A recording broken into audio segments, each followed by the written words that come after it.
একজন স্ত্রী স্বামীর কাছে কি চায় এটি সকলেরই জেনে রাখা প্রয়োজন এবং তাদের চাওয়া সম্পূর্ণরূপে পূরণ করা এবং তাদের হক পরিপূর্ণরূপে আদায় করা অত্যন্ত গুরুত্বপূর্ণ এবং প্রয়োজনীয় কাজ। একজন স্ত্রী স্বামীর কাছে যা চায় তার এক নম্বর হচ্ছে ভালোবাসা।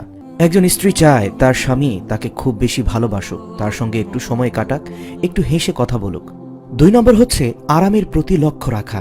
একজন স্ত্রী বাড়ির সকল কাজকর্ম করে থাকে, দেখে মনে হয় খুব অল্প কাজ, কিন্তু সেটা অল্প নয়। রান্না থেকে শুরু করে ঘর ও জামা কাপড় পরিষ্কার করা পর্যন্ত, তারপর বাচ্চা থাকলে তার যত্ন নেওয়া। ফলে একজন স্বামীর কর্তব্য হলো তার স্ত্রীর আরামের দিকে লক্ষ্য রাখা এবং তার কাজে সাহায্য করা। 3 নম্বর হাত খরচ প্রদান। একজন স্ত্রী চায় তার স্বামী যেন তাকে মাঝে মাঝে হাত খরচের টাকা দেয়, ফলে সে যেন তা ইচ্ছে মতো খরচ করতে পারে। 4 নম্বর স্বামী যেন সৎ হয়। একজন স্ত্রী চায় তার স্বামী যেন সৎ হয়, শুধুমাত্র তাকেই ভালোবাসুক, কোনো পরনারীর সাথে সে কোনো প্রকারের সম্পর্ক না রাখুক। সে যেন গর্ব করে বলতে পারে আমার স্বামী একজন সৎ ব্যক্তি। 5 নম্বর উপহার প্রদান। মেয়েরা উপহার পেতে খুবই পছন্দ করে, আর তাদের পৃথিবীর মধ্যে সবচেয়ে প্রিয় উপহার হচ্ছে স্বামীর কাছ থেকে পাওয়া উপহার। একজন স্ত্রী চায় তার স্বামী যেন তাকে বিভিন্ন প্রয়োজনীয় উপহার দিয়ে খুশি করে। রাসূল পাক সাল্লাল্লাহু আলাইহি ওয়াসাল্লাম সবসময় তার স্ত্রীদেরকে কোনো না কোনো উপহার দিয়ে খুশি রাখতেন, এবং রাসূল পাক সাল্লাল্লাহু আলাইহি ওয়াসাল্লামের স্ত্রীরাও রাসূল সাল্লাল্লাহু আলাইহি ওয়াসাল্লামের কাছ থেকে প্রাপ্ত উপহার পেয়ে অত্যন্ত খুশি হতেন। সমাজের প্রত্যেকটা পুরুষের দায়িত্ব হলো তারা যেন তাদের স্ত্রীর চাওয়া পাওয়া পূরণ করে এবং সম্পূর্ণরূপে হক আদায় করে, তাহলে তারা হতে পারবে একজন উত্তম স্বামী। রাসূলুল্লাহ সাল্লাল্লাহু আলাইহি ওয়াসাল্লাম বলেছেন, তোমাদের মধ্যে সেই ব্যক্তি সবচেয়ে বেশি উত্তম যে তার স্ত্রীর নিকট উত্তম। সুবহানাল্লাহ।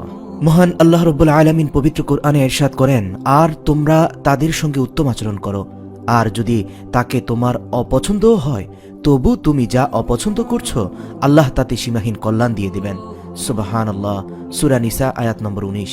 এখানে আল্লাহ রাব্বুল আলামিন স্বয়ং যিনি নারী ও পুরুষ সৃষ্টি করেছেন তিনিই বলে দিচ্ছেন স্ত্রীর সাথে উত্তম আচরণ করো, এবং তার কোনো বিষয় অপছন্দ হলেও আল্লাহ তাতে তোমার জন্য কল্যাণ নিযুক্ত করে দিবেন। রাসূল সাল্লাল্লাহু আলাইহি সাল্লাম বলেন, কোনো মুমিন পুরুষ মুমিন মহিলার উপর রুষ্ট হবে না, কেননা যদি তার কোনো কাজ খারাপ মনে হয় তাহলে তার এমন গুণও থাকবে যার উপর সে সন্তুষ্ট হতে পারবে। সহিহ মুসলিম হাদিস নম্বর 1469। অন্য হাদিসে ইরশাদ হয়েছে, তোমরা নারীদের প্রতি ভালো আচরণের উপদেশ দাও।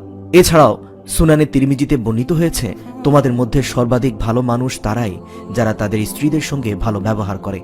সুপ্রিয় আলোর পথের দর্শক মণ্ডলী, রাসূল পাক সাল্লাল্লাহু আলাইহি ওয়াসাল্লাম যেহেতু বলেছেন তোমাদের মধ্যে সে ব্যক্তি সবচেয়ে উত্তম যে ঘরে তার স্ত্রীর কাছে উত্তম, আপনাদের মধ্যে যে ভাইরা আপনাদের স্ত্রীর নিকট উত্তম তারা কমেন্ট করে জানান। আমরা দেখতে চাই ধৈর্যের সাথে কতভাগ ভাই রয়েছেন যারা আসলে আপনাদের স্ত্রীদেরকে খুশি রাখার চেষ্টা করছেন শুধুমাত্র আল্লাহ পাকের সন্তুষ্টির জন্য।